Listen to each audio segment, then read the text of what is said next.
안녕하세요. 말년에 큰 부정을 타고 겨우 한시름 놓은 노인네의 사연을 들려주고자 찾아왔습니다. 아들의 도움으로 종이에 써놓았던 사연을 세상에 공개할 수 있게 되었네요. 그때만 생각하면 심장이 떨려서 가끔씩 꿈자리가 사납기도 합니다.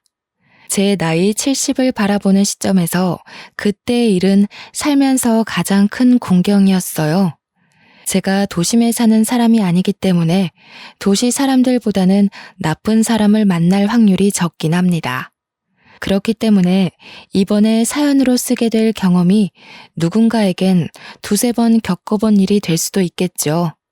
저는 바깥 세상 일들은 잘 모르겠고 오롯이 제게는 당시의 상황이 크나큰 애기였다는 겁니다. 세상 여자들은 결혼하면 빼먹을 수 없는 고부간의 갈등에 대해 한 번쯤 고민들 해봤을 거예요.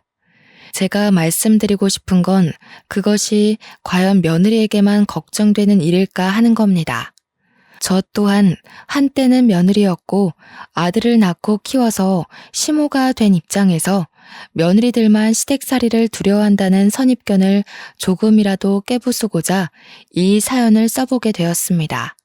당연히 결혼을 한 제게도 시모가 있었습니다.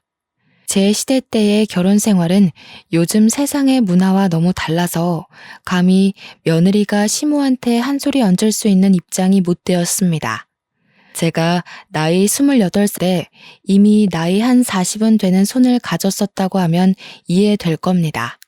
살이를 하면서 두 발 뻗고 자는 건 손가락으로 셀 수 있을 만큼 적었고 허리를 펼 날이 없었어요. 심지어 남편은 차를 타고 1시간은 걸리는 거리에서 일을 했는데 귀가하는 길에 사고로 일찍 죽는 바람에 저는 시댁에서 더 외로운 세월을 보냈죠. 당시에는 여자가 경제활동을 하는 일을 남사스럽게 보던 때였습니다. 여자들도 당연히 바깥 일은 남자가 해야 되는 일이라고 생각했으니까 과부가 된 제게는 더더욱 돈이 없었어요.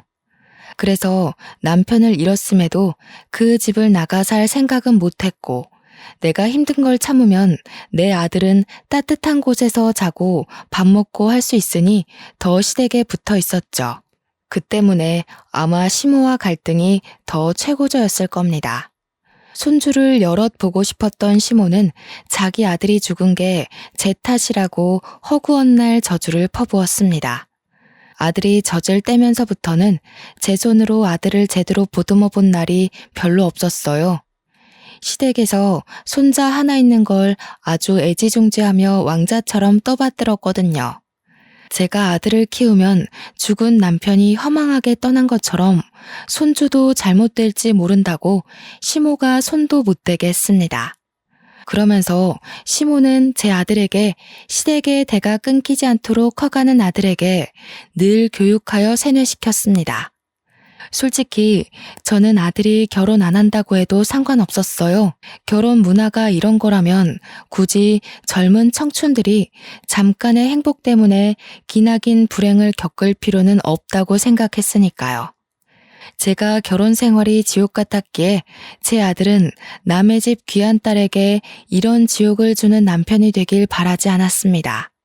그래서 저는 시모가 죽고 나서부터 아들에게 결혼의 기역자도 꺼내지 않았어요. 시모가 죽을 날을 앞두고 제 손을 잡고서 그런 말을 하더라고요. 손자를 꼭 결혼시키라고 말입니다. 조상들이 지켜보고 있을 거고 자기도 지켜본다네요. 시모가 저에게 이렇게까지 말하는 이유는 제가 언제 한번 아들 장가에 대해 아들 입장에 맡기겠다고 결혼 강요하진 않겠다고 말씀드린 적 있었거든요. 그래서 제가 대를 끊는 원흉이 될까봐 걱정돼서 죽는 그 순간까지 제게 경고하듯 부탁한 걸 거예요. 그것 때문에 시모한테 뺨까지 맞았었는데 그 서름도 시간이 지나니 잊혀졌네요. 시모의 유언에도 불구하고 저는 아들에게 결혼을 언급해 본 적이 없었습니다. 설령 제가 지옥으로 떨어진다고 하더라도 제가 누군가의 인생을 서럽게 만들 시댁이 될 바엔 조상들에게 된통 혼이 나는 게 낫다고 생각했어요. 그런데 그 반항이 제게 정말 지옥을 내려줄지 누가 알았겠습니까? 조상들이 정말로 노했던 건지 저는 제 마음이 갈기갈기 찢기는 벌을 받게 되었는데요. 제가 아닌 바로 제 아들에게 큰 화가 일어난 겁니다. 아들은 경운기 오작동으로 경사 낮은 절벽을 구부러진 적이 있었어요. 그 사고 이후로 아들의 왼쪽 다리는 불구가 되었고 결국 지체장애 등급을 받게 되었다는 거예요. 그때부터 저는 하늘이 정말 무서웠습니다. 후회가 되고 전부 저 때문에 우리 아들이 대신 벌을 받은 것 같아서 괴로웠어요. 떠난 시모가 눈에 불을 켜고 저를 지켜보고 있었다는 것을 그때 처음 실감했습니다. 말도 안 되는 생각이란 걸 알아도 막상 청춘을 펼칠 제 아들에게 화가 생기니 이런저런 망상이 다 들더라고요. 아들도 자신에게 일어난 불행에 대해서 크게 절망을 했습니다. 당시 아들 나이가 고작 19살이었어요. 이제 성인이 되고 제게 물려받을 농산일에 큰 꿈을 가지고 있던 아들입니다. 그런데 하필 다리 장애를 얻게 되는 바람에 앉았다 일어나는 것도 주변 사물 없이 힘들어졌으니 얼마나 상심이 크겠습니까? 아들은 며칠 동안 밥도 제대로 못 먹고 방구석에 박혀 있었어요. 절망에 빠져서 허우적거리는 아들을 볼 때마다 저는 마당에 나가 용서를 빌었습니다. 있는지 없는지도 모를 하늘 위 조상님들에게 제발 우리 아들 좀 살려달라고 눈물로 호소를 했어요. 다 제 잘못이니 차라리 제 몸을 부셔놓고 우리 아들만은 건강하게 살게 해달라 그렇게 빌었습니다. 그런데 참 인생이 신기해요. 기도라고 해봤자 사실은 허공에 대고 제 마음의 위안을 얻고자 감정을 쏟아내는 건데 이게 한 번씩 통할 때가 있단 말이죠. 이럴 때마다 하늘이 제 기도를 들어줬다고 밖에 해석할 수 없는 것 같아요. 제게 그런 기적 같은 일이 생겼다는 뜻입니다. 아들의 장애가 완치된 것은 아니었고 어느 날 아들이 결혼할 여자가 있다고 소개를 시켜주더라고요. 아들이 사고 이후로는 방구석에만 박혀 있었지만 꼭 외출을 했던 경우가 있었는데 바로 병원 가는 날이었어요. 제가 한 재활병원을 추천하기 전까지 모든 걸 포기한 것처럼 행동하던 아들이 일주일에 한 번 있는 재활병원만큼은 다행히 성실하게 다니더라고요. 그러면서 어느 순간부터 표정이 밝아지는 게 보이는 겁니다. 농산일에 발길 끄는 지도 오래였는데 한 번씩 눈을 둘러보기도 했고 또 제가 묻는 말에 답도 해주었고요. 실어증이 걸린 사람 마냥 입을 닫고 살던 아들이 병원을 다니면서부터 조금씩 변화하는 게 보이는데 꺼져가는 촛불이 다시 서는 느낌을 받았습니다. 저는 그게 치료의 효과라고만 생각했어요. 재활병원에 다닌 지 2달 정도가 되었을 때 아들이 제게 결혼하겠다고 말해서 이 모든 게 며느리 덕분이란 걸 알았죠. 누가 봐도 부족한 나를 아무런 편견도 없이 봐준 사람이야. 나 이 여자 아니면 다시 일어나지 못했을 거야. 그만큼 나한테 소중한 사람이니까 엄마가 꼭 결혼 허락해줬으면 좋겠어. 너무 고마운 아가씨구나. 엄마 뜻이 뭐가 중요하겠니? 아들이 좋다고 하면 결혼하는 거지. 우리 아들이 아가씨 덕분에 이렇게 기운 차렸다고 하니 내가 무슨 감사의 말씀을 해야 할지 모르겠네요. 정말 고마워요. 내가 해야 했을 일을 아가씨가 해줬네요. 아니에요, 어머님. 저는 그저 기준 씨가 좋아서 곁에 붙어 있기만 했는걸요. 다 기준 씨 스스로 의젓하게 이겨낸 거예요. 며느리는 재활병원에 막 들어간 신입 치료사였고 남편을 담당하는 선생님 옆에서 보조를 하던 치료사라고 했습니다. 며느리의 첫인상은 요즘 화려하게 치장하고 다니는 아가씨들과는 달리 딱 봐도 인상이 순하고 참한 것이 얌전한 성격 같더라고요. 아니나 다를까 얼마나 깍듯한지 저와 대화하는 내내 무릎을 꿇고 있길래 바로 앉으라고 하니까 계속 그 자세가 편하다며 고집하고 있는 거 있죠.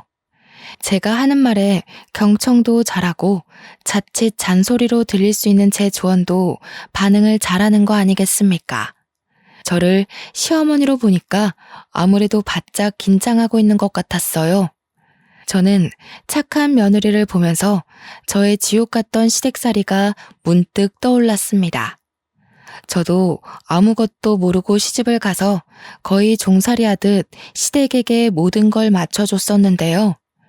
며느리도 저처럼 저희 집에 모든 걸 맞춰줄 것처럼 마음가짐과 태도가 한없이 착하더라고요. 그걸 보면서 며느리도 저처럼 스트레스 받을까봐 얼마나 걱정이 되던지. 저는 과거 제가 받았던 상처를 며느리에게 되물림하지 않도록 노력하기로 했습니다. 며느리는 역시 첫인상처럼 요즘 애들 치고 너무 성실하고 착했습니다. 요즘 젊은 여자들은 과거 여성 분위기와 달라서 자신을 위해 투자하고 야망 가득한 꿈을 꾸잖아요. 그런 세상에서 우리 며느리는 굳이 알아서 자신만의 커리어를 내려두고 집안 살림과 아들의 내조에 신경을 썼어요. 현모양처라고 하던가요? 제 며느리가 딱 그 짝이었습니다. 며느리 힘들까봐 저는 며느리에게 집안일을 일체 시켜본 적도 없고 시킬 생각도 없었는데 며느리가 자꾸만 쉬지도 않고 정돈하고 청소하고 성실히 움직이는 거 아니겠습니까? 아가, 좀 쉬어라. 일주일에 한 번만 닦아도 아무런 문제 없어. 어제도 열심히 닦았으니 다음 주까지는 반질반질 할 거야. 안 돼요, 어머님. 남편한테 어머님 기관지 안 좋다고 들었단 말이에요.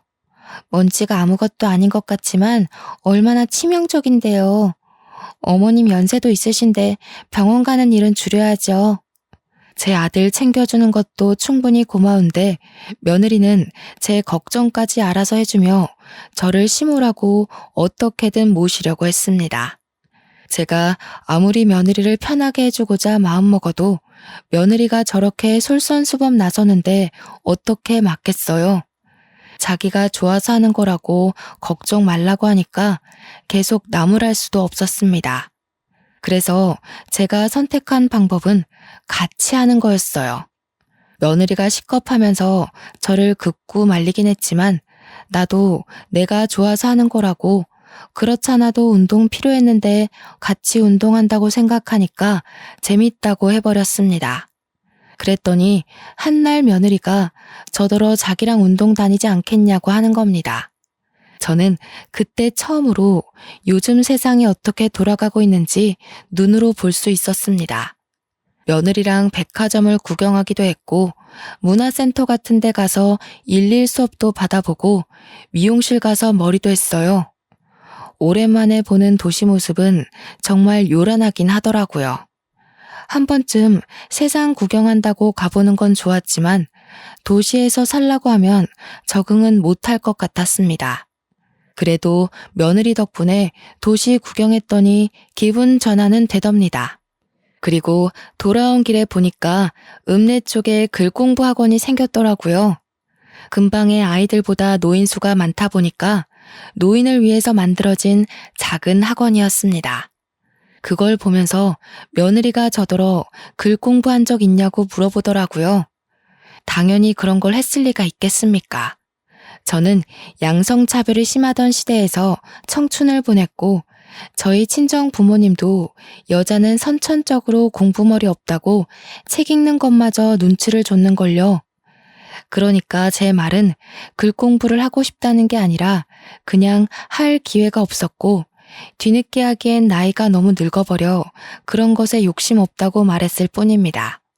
그런데 제 사정을 듣던 며느리가 잘 됐다고 하면서 갑자기 저를 끌고 가는 게 아니겠어요? 그 노인 학원을 들어가서 개인 사비로 저를 등록해 주는 겁니다. 아이고 아가 난 됐다. 내가 지금 나이가 몇인데 글 배워서 뭐 하겠어. 나는 그냥 더 바라는 것 없고 아들이랑 너랑 오순도순 잘 사는 것만 보고 가면 돼. 무슨 소리예요 어머님. 저보고는 요즘 사람치고 너무 야망이 없다고 뭐라도 배우라고 하셨잖아요. 어머님도 요즘 세상에 살고 있는 사람 아니에요? 그리고 글 배워놓으면 앞으로도 다른 사람 찾지 않아도 혼자 우편물 읽을 수 있고 문자도 읽을 수 있고 얼마나 좋은데요.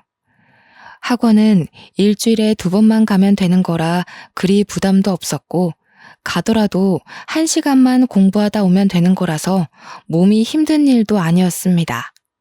솔직히 공부하고 싶은 욕망은 언제나 마음 한켠에 있었거든요. 하지만 정말 나이 때문에 애써 단념하고 있었어요. 다 늙은 나이에 글 공부해서 뭐하나 살 날도 얼마 안 남았을 텐데 이런 아니란 생각만 하면서 저의 꿈 같은 목표를 묻어두기만 했습니다. 목표를 성취하려면 굉장한 마음가짐을 갖고 출발을 해야 된다고 생각했어요. 그런데 며느리가 저를 학생으로 덜컥 등록해버렸는데 목표를 향해 출발하는 것이 생각보다 쉬워서 솔직히 당황했습니다. 나이 70 다 되어가면서 그렇게 저 자신을 생각해보고 저 자신을 위해 투자를 해본 건 글 공부가 처음이었어요. 며느리를 만류하긴 했지만 솔직히 진심으로 설렜습니다. 며느리에게 고마워서 제가 용돈으로나마 마음을 표현하기도 했어요. 그때마다 며느리는 제가 주는 돈을 한사코 거절만 하더라고요. 우리 아들도 그렇고 나도 그렇고 너 없었으면 이렇게 웃으면서 못 지냈을 거야. 내가 아들한테 늘 미안한 마음으로 살았는데 너가 우리 아들 옆을 지켜주는 덕에 얼마나 마음이 놓이는지 몰라. 내가 차마 도움이 될 건 없고 딸 같은 마음에 용돈이라도 주고 싶어서 그래. 어머님께 돈 받으려고 그랬던 거 아닌데. 고맙습니다. 어머님께서 저를 정말 딸로 생각하고 주시는 용돈이라고 볼게요. 절대 이거 저한테 보답한다고 주는 거 아닌 거예요? 알겠죠? 저도 저지만 특히 며느리 덕분에 제 아들이 완전히 일상을 회복했어요. 원래는 지체 장애 때문에 아들이 많이 상심하기도 했고 자기 미래는 더 이상 비전이 없다고 절망도 많이 했었다고 했잖아요. 며느리를 만나기 전까지는 그래도 제가 어미로서 자식을 포기하지 않고 최대한 이끌었습니다. 하지만 저도 사람인지라 그러는 사이 저는 저대로 마음이 많이 지쳤었어요. 아들도 그런 저를 보며 자신의 존재를 더욱 죄인으로 보고 절망하던 시기였습니다. 그랬던 아들이 며느리를 만나면서 극적으로 새 인생을 꿈꾸게 되었다는 거예요. 저는 우리 며느리를 제 아들을 살려준 사람이라고 생각합니다. 제게도 제 목숨을 구한 은인이나 다름없고요. 그래서 저는 사실 며느리가 이렇게 잘하지 않아도 며느리에게 더할 나위 없는 고마움을 느꼈을 겁니다. 며느리를 얻은 것만으로도 기적이라 생각했는데 심지어 심성이 이리 착하기까지 하니 얼마나 기쁜지 모릅니다. 저희 세 식구는 그렇게 1년 정도까지 남부럽지 않게 살았어요. 동네도 워낙 작은지라 제가 며느리를 자랑하고 좋아하는 걸 이웃들까지 다 알 정도로 저와 며느리의 관계는 무르익었죠. 며느리는 친정 부모가 섬에 살아서 잘 만날 수 없는 탓에 저를 더 엄마처럼 따랐고 제게 며느리는 그때부터 며느리 이상인 딸 존재가 되었습니다. 저희 가정이 잘 사는 건 아니었지만 그래도 제가 남편 집안에서 물려받은 작물 농사가 나름 수출이 괜찮아서 남들 하는 만큼은 충분히 하며 살았는데요. 제가 나이가 들었다 보니 그 농사를 아들이 아픈 다리를 이끌고 직원들과 함께 가꾸고 있었어요. 아들한테 다시 농사일 좀 봐달라고 부탁하기가 마음에 걸렸는데 아들이 알아서 자기 일로 생각하며 나서주더라고요. 아들이 다시 의기를 가질 수 있었던 이유도 역시 며느리가 주는 용기 덕분이었습니다. 제가 학원 가는 날엔 며느리도 가끔씩 아들과 함께 농사일을 도와주러 다닌다고 합니다. 그렇게 며느리가 생긴 후로 처음 맞이하는 명절이 다가온 날, 며느리가 친정 갈 필요 없다고 시댁에 내내 있겠다고 하는 걸 제가 굳이 설득시켜서 친정을 보낸 날이 있었습니다. 그날이 저에게 충격적인 사건의 시작으로 돌아가게 될 줄은 몰랐어요. 며느리란 기인을 얻고 나서 정말 잘 살아보고자 아들과 함께 힘겹게 의지를 일으켰는데 왜 다시 절망의 순간이 찾아왔을까요? 저희가 뭘 그렇게 잘못했다고 또다시 위기를 던져주는 걸까요? 명절이 지난 후 한두 달 뒤쯤인가 며느리가 우리 아들 아이를 임신했다고 고백을 했습니다. 아들 몸이 불편하기 때문에 손주까지 기대하지 않았던 저는 너무 기뻐서 며느리에게 수고 많았다고 손을 잡고 눈물을 흘렸어요. 그러고 보니 기뻐서 눈물을 흘렸던 건 그날이 처음이었네요. 손주가 생겼다는 것이 인생 통틀어 최고로 행복한 날이었던 거죠. 왜 울고 그러세요? 이러면 제가 더 예쁜 손주 많이 안겨드리고 싶어서 욕심나잖아요. 그런데요, 어머님, 부탁이 있어요. 남편한테는 저 임신한 거 비밀로 해주시면 안 될까요? 내가 좀 주책이었지. 그런데 비밀로 해달라니?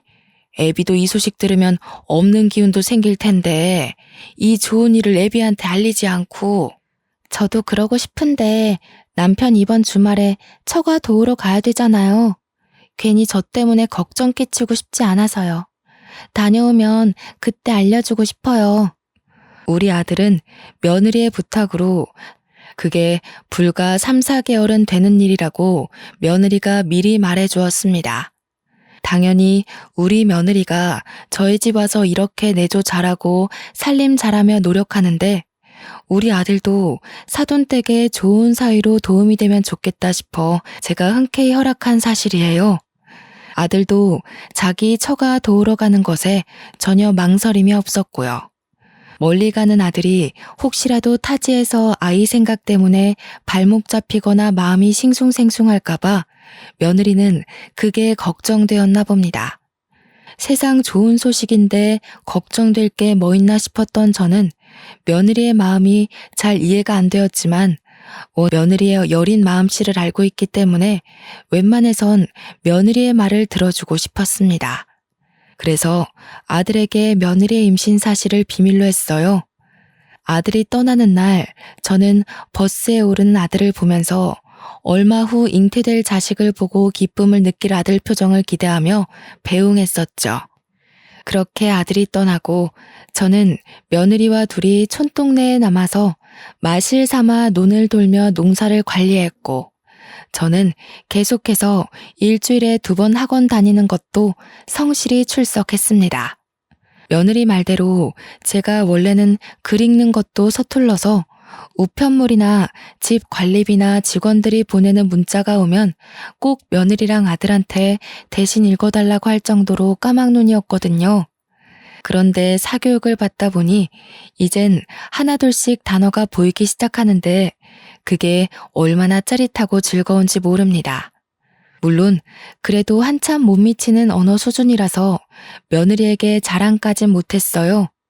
나중에 문장이 읽힐 때 며느리한테 편지를 써서 깜짝 놀라게 해주려고 참았습니다. 딱 한 가지 빼면 전반적인 생활은 평소와 같이 무난했어요. 저를 걱정시키는 한 가지의 문제가 뭐냐 하면 아들에게서 못해도 일주일에 한 번씩은 연락이 왔었는데 어느 순간부터 한 달을 넘길 정도로 연락이 두절되었다는 사실입니다. 며느리를 불러 아들과 연락되냐고 물었지만 며느리도 연락이 안 된다고 하더라고요. 걱정 마세요, 어머님. 한참 바쁠 시기라서 저희 부모님도 바다 나가시면 연락이 잘 안 되거든요. 퇴근하면 바로 기절하기도 하고요. 기상도 꼬박 새벽 시간이라서 엄청 피곤할 거예요. 그런 거겠지? 애가 다리가 불편해서 어디 일 잘못하다가 물에 빠진 건 아닐까 걱정되네. 우리 아들이 일 하나는 야무지게 하는데 그래도 바닷일은 처음이거든. 어머, 어머님.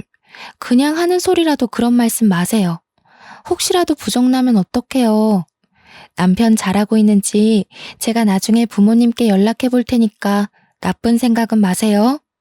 며느리가 안심시켜주고 위로해주는 덕에 저는 이 이상 더 연락하지 않고 아들에게서 연락이 오기만을 기다리고 있었습니다.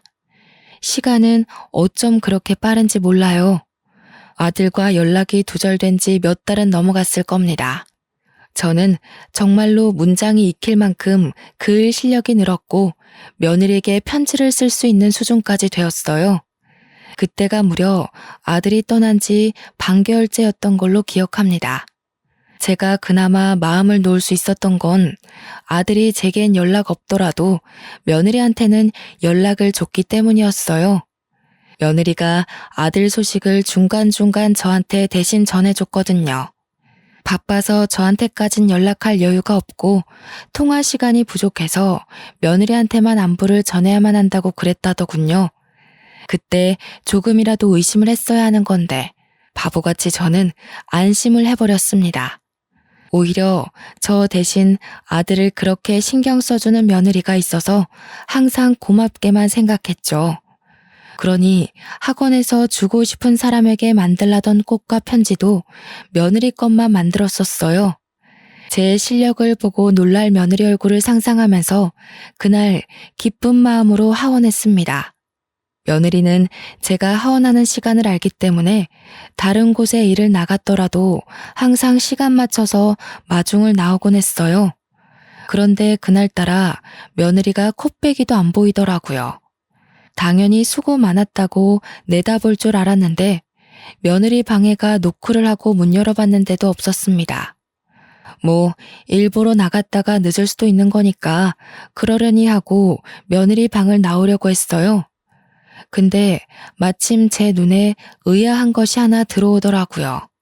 방바닥 구석에 종이 여러 장이 어질러져 있었는데 정리 안 된 물건인가 싶어서 제가 어디 한 곳에 모아놓으려고 잠깐 봤거든요. 근데 제가 이젠 글을 읽을 줄 알잖아요. 워낙 어려운 단어들이 많길래 눈으로 대강 훑는데 종이마다 제 이름이 적혀 있더라고요. 제 이름은 글 공부하기 전부터 읽을 줄 알아서 대충만 훑어도 충분히 알 수 있었습니다. 내 이름이 여기 왜 있을까 싶어서 곰곰이 종이를 들여다보는데 언제 들어온 건지 며느리가 제 손에 든 종이들을 획 뺏어가더라고요. 어머님, 지금 뭐 하시는 거예요? 왜 남의 방을 염탐하고 계세요? 남의 방에 함부로 들어오시면 어떡해요? 남의 물건에 손은 또 왜 대시고? 아무리 가족이라지만 서로 예의는 지켜야 되는 거 아닌가요? 저는 그날 며느리의 불같은 성화를 처음 마주했습니다. 당연히 제가 실수했다고 생각해서 며느리한테 황급히 사과를 하고 얼른 제 방으로 넘어왔어요. 나중에 저녁 먹을 때쯤 며느리가 뒤늦게 제 방문을 두들기더라고요. 다시 제가 알던 점잖은 며느리의 모습을 하고서 저한테 사과를 했습니다. 죄송해요, 어머님. 제가 남이 제 물건 손대는 걸 별로 안 좋아해서 말 실수했어요. 아무리 그래도 어머님한테 그렇게 성내면 안 되는 거였는데 정말 죄송합니다. 아니야. 내가 잘못했지. 네 말대로 내가 허락도 없이 내 것도 아닌 물건을 만졌어. 너한테 오죽 중요한 물건이었으면 그랬겠니? 너도 많이 놀랐지? 앞으로는 이런 일 없게 조심하도록 하마. 저와 며느리는 그렇게 화해를 하고 다시 사이좋게 저녁상 앞에 앉았습니다. 그런데 말이에요. 그날 저녁을 먹고 며느리와 밤 산책을 한 뒤 다 늦은 밤 잠자리에 누웠는데요. 기분 나쁠 정도로 며느리가 뺏어간 그 종이가 계속 눈앞에 아른거리는 겁니다. 그 정체 모를 종이들 때문에 도통 잠에 들기가 힘들었어요. 거기에 분명 큰 글씨로 위임장, 근저당권 신청서 이런 게 써져 있었거든요. 어려워서 몇 번이나 반복해서 읽었는데도 그 뜻을 모르겠더라고요.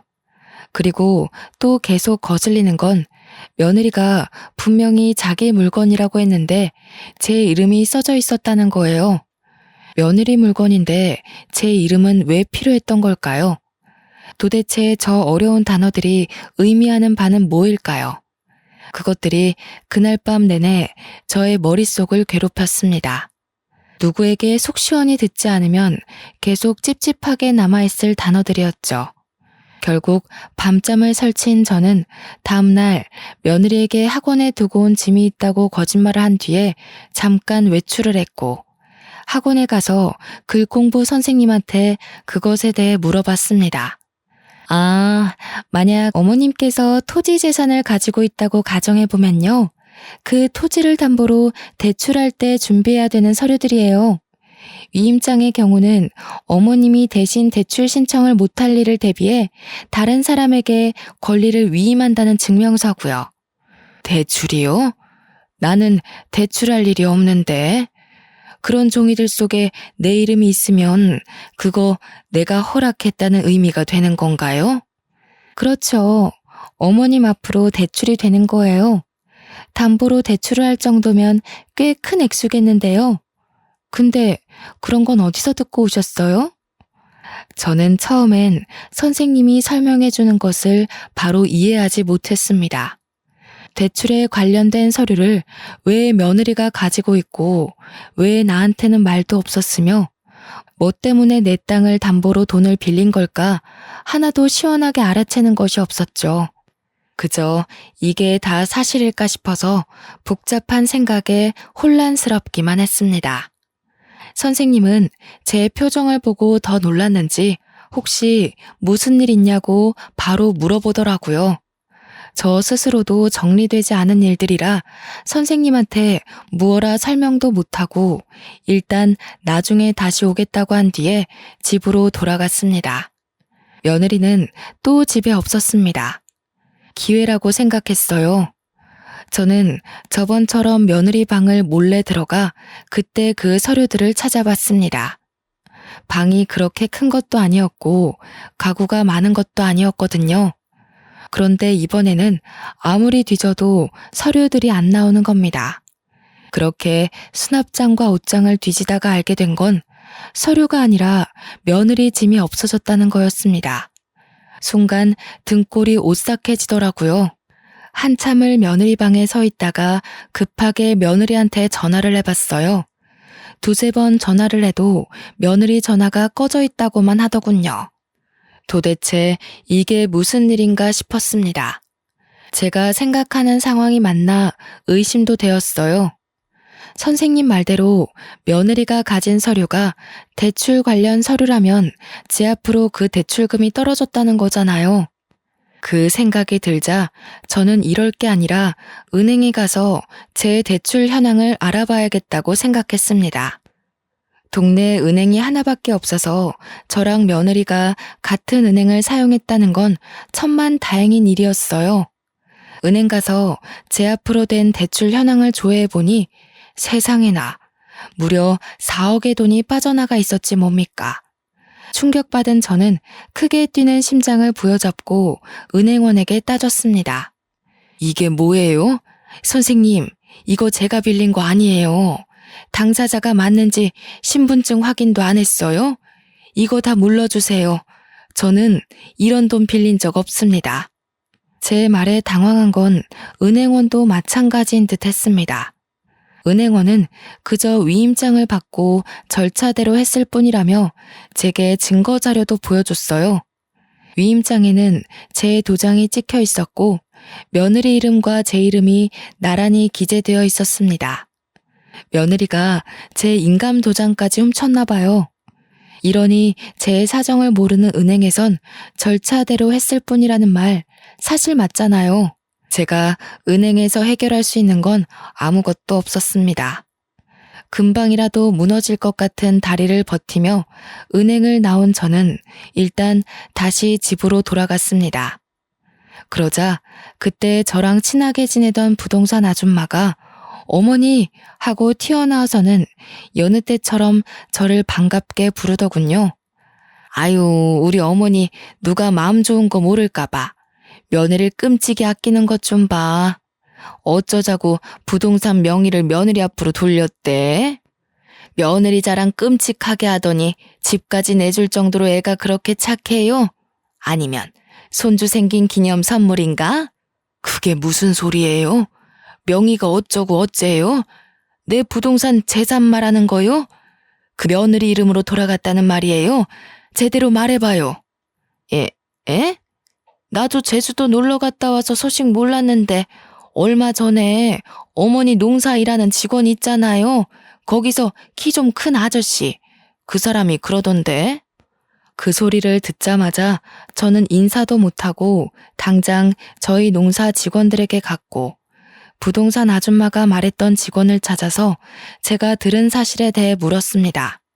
사장님 아시는 거 아니셨어요? 며느님께서 이제부터 기아집 집주인 자기라고. 자기 말이 곧 사장님 말씀이니까 자기 말대로 하면 된다던데. 사장님이랑 이미 의논된 일이고 사장님이 며느님한테 다 위임했다고 들었어요. 그러면서 길게 일하고 싶으면 사장님 귀찮게 하는 일 없도록 하라고 하던데요. 며느리가 나한테 말하지 말라고 했다는 거지? 아이고 세상에, 이게 무슨 일일까? 나는 그런 적이 없어. 아무래도 내가 며느리한테 사기를 당한 것 같아. 아이고 심장이야. 저는 그제서야 며느리가 제 재산을 삥땅 쳤다는 걸 실감했고 직원의 도움으로 그대로 경찰에 신고를 했습니다. 그때까지도 며느리는 집에 나타나질 않았어요. 제 생각에는 제가 며느리의 서류를 발견한 그날 며느리는 이미 도망치기로 마음을 먹었던 것 같습니다. 제가 글을 읽을 줄 안다는 걸 눈치챘나 봐요. 제가 방에서 그 서류가 뭐였을까 고민할 때 며느리는 도피할 준비를 하고 있었겠네요. 직원들이 제 곁을 같이 지켜줘서 저는 경찰한테 아는 대로 최대한 증언을 할 수 있었습니다. 뒤죽박죽이었지만 모든 사실을 밝힌 저는 경찰과 함께 집으로 돌아갔고 경찰들은 며느리 방을 뒤졌어요. 그렇게 정신없는 상황에서 문득 아들이 생각나더라고요. 며느리가 그렇게 도망을 가버렸다면 사돈댁에 가 있는 내 아들은 어떻게 되는 거지? 싶어서 금세 불안감이 증폭되었습니다. 저는 경찰한테 가서 우리 아들 좀 찾아달라 급하게 사정했어요. 경찰과 함께 서해 가서 아들 폰을 위치 추적했거든요. 그런데 경찰 말이 제 간을 떨어뜨리고 말았는데요. 아들 폰에서 추적이 중단된 지가 몇 개월 되었다고 하는 거 아니겠습니까? 경찰이 말해주는 시기가 언제랑 일치했냐면 저와 아들 사이에 연락이 끊기고 며느리가 대신 아들의 안부를 전해줄 때랑 같았습니다. 그렇다는 건 그때부터던가 그보다 전부터이던가 아들에게 위험이 생겼다는 거 아닙니까? 경찰 말로는 만약 제가 증언한 모든 말들이 사실로 판명된다면 아들의 위치가 불분명해진다는 것 또한 며느리의 계략일 거라고 했습니다. 그 얘기를 듣는데 다리에 힘이 확 풀려버리더라고요. 실수는 내가 했는데 왜 또 우리 아들에게 화가 내려졌는지 저는 하늘을 원망했습니다. 모든 게 며느리의 짓이라는 것이 밝혀지는 데는 그리 오래 걸리지 않았습니다. 며느리가 그렇게 막 용의주도하진 않았거든요. 아마 제가 늙은 노인이라서 쉬운 상대라 생각했기 때문에 빈틈을 많이 만들지 않았나 싶습니다. 동네 사람들까지 제 사정을 알고 같이 도와주기 시작했고 저는 덕분에 긴 시간 들이지 않고서 며느리를 잡았다는 소식을 들을 수 있었어요. 경찰서에 갔더니 며느리가 웬 험상궂게 생긴 아저씨랑 같이 앉아 있더라고요. 이 두 사람이 김현숙 씨의 재산을 빼돌려서 중국으로 도피하려던 걸 잡아왔어요. 조사해보니까 사문서 위조에 땅 문서까지 훔쳤네요. 증여계약서도 다 거짓으로 작성해놓고. 그러니까 둘은 원래 연인 사이이고 저 배불뚝이 아저씨의 계략으로 며느리가 우리 집에 시집와서 재산 빼돌릴 목적으로 우리 장애 아들을 깨웠던 것이었어요. 야 이년아, 내가 너를 어떻게 생각했는데 아들보다 더 믿고 아들만큼이나 아꼈는데 네가 어떻게 나한테 이러니? 너 그럼 이 임신 뭐야? 이 아이도 설마 우리 아들이 씨가 아니라 저놈 씨야? 이 썩을 놈들, 내 아들은 어쨌어? 그래서 내 아들 어디로 보냈어? 며느리는 반성의 기미도 없고 놀란 기색도 없이 짜증만 가득한 얼굴이었습니다. 고생해서 차린 밥상이 엎어진다면 딱 그 표정일 것 같더군요. 제가 며느리를 잡고 흔들자 며느리가 제게 욕을 하면서 제 손길을 확 뿌리치는데 정말 다른 사람 보는 줄 알았습니다. 그래도 저와 동행해준 이웃분들이 중심 못 잡는 저를 붙잡아주고 저를 대신해서 며느리한테 욕해준 덕분에 저도 용기를 더 낼 수 있었어요. 며느리의 등짝을 계속 패며 원망했습니다. 경찰이 말리기 전까지 저희끼리는 무척 난장판이었죠. 결국 며느리와 배불뚝이 아저씨는 그 자리에서 구속이 되었어요. 중국으로 도피하다 붙잡힌 거라서 아직 제게서 앗아간 재산을 쓰지 못한 상태였던 건 정말 하늘이 도와준 운이었어요. 정말 다행히도 저는 저의 재산을 고스란히 돌려받을 수 있었습니다. 그리고 며칠 뒤 엄청난 수소문 끝에 우리 아들을 찾았다는 소식을 들었는데요. 저는 또 경찰서를 방문했습니다. 그곳에서 근 6, 7개월 만에 만난 아들을 얼싸 안았어요. 아들한테서 비릿한 냄새가 심하게 나더라고요. 아들 얘기를 들어보니 아들도 며느리한테 배신당했다는 걸 섬에 도착했을 때 알아챘다고 합니다. 섬에 도착했는데 친정은커녕 마을 자체가 가정적인 분위기는 전혀 없는 곳이었대요. 잘못 온 게 아닌가 생각했는데 어떤 남자들이 갑자기 자기를 잡아가더니 며느리 전화를 받고서 멸치잡이 배에 실어 보냈다는 겁니다. 배에서 내리지도 못하고 멸치만 잡으면서 거기서 꼼짝없이 갇혀 살았다고 했습니다. 불편한 몸으로 얼마나 고생을 했니? 엄마는 그것도 모르고 마음 편하게 글 공부나 하면서 썩을 며느리랑 웃으면서 지냈는데 엄마가 너무 멍청해서 미안하구나. 내가 감히 너한테 무슨 짓을 한 거니?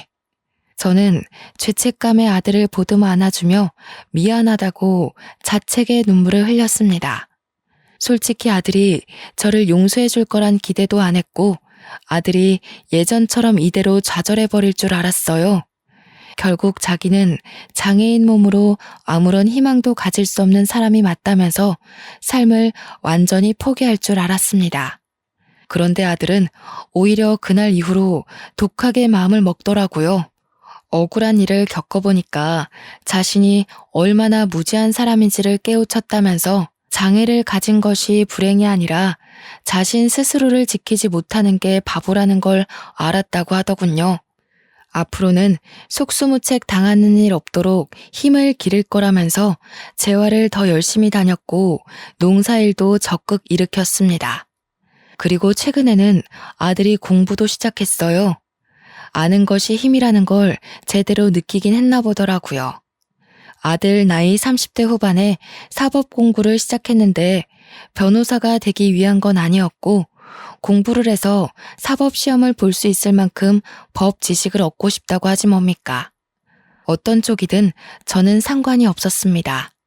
그저 아들이 무너지지 않고 자신의 미래를 위해 도전하게 된 것만으로도 안심이에요. 혹시라도 아들이 실패한 결혼에 상심하진 않았나 걱정되어 슬쩍 물어본 적이 있었는데 아들 말로는 상심을 하긴 했지만 그 일 덕분에 살고자 하는 의지가 생기더랍니다. 그러면서 결혼이 자신의 인생을 바꿔줄 최고의 수단은 아니라고 생각했기에 과감히 결혼에 대한 미련을 버렸다고 했어요. 현재는 아들이 주변에 있는 사람들에게 베풀자는 마음으로 지내고 있는데 참 보기 좋습니다. 이웃들도 은근 아들의 기분을 많이 눈치 봤었거든요. 저희 동네는 이웃들도 참 착한 분들이라서 아들이 상처받지 않도록 분위기를 잘 맞춰주었어요. 그렇게 마음 써주는 모든 분들에게 고마워서 제가 따로 동네 사람들에게 떡을 돌리기도 했네요. 크나큰 애군을 느낀 지 겨우 몇 개월밖에 지나질 않아서 저는 아직도 한 번씩 그때 생각에 심장이 두근거립니다. 이후로 통장은 저만 아는 곳에 꽁꽁 숨겨뒀어요. 제가 언제 세상을 뜰지 몰라서 아들과 제가 알만한 곳에다가 감춰놓고 하루하루 점검을 하고 있습니다. 이 재산이 곧 저의 아들 미래를 도울 자원이지 않습니까? 제가 없는 곳에서도 아들이 무너지지 않으려면 현재 제가 할 수 있는 엄마 노릇은 이게 마지막이지 않나 싶습니다. 그래도 촌동네에 살면서 사기는 안 당해보고 갈 줄 알았는데 역시 사람 인생은 다사다난한가 봐요. 세상살이 이렇게 험난해서야 젊은 사람들이 불안해서 어떻게 살아갈지 걱정이네요. 도시에 자녀를 두고 있는 부모님들은 특히 마음이 많이 졸일 것 같습니다. 사람과 더불어 사는 세상인데 제일 조심해야 될 게 사람이라는 것이 어쩌면 좀 씁쓸하기도 합니다. 갈수록 세상이 각박해지는 것 같아 늙은이로서 염려가 많이 돼요. 그저 평안하게 살다가 가는 것이 가장 좋으련만. 작은 범죄도 벌벌 떨릴 정도로 무서운 저는 병원 일이 아니고서야 아마 이제 도심으로 나가볼 일은 없을 것 같습니다. 그러니 건강관리도 잘해야겠죠. 모두들 항상 건강하고 또 조심해서 지냈으면 합니다. 할머니다 보니까 잔소리가 많았네요. 들어주셔서 고맙습니다.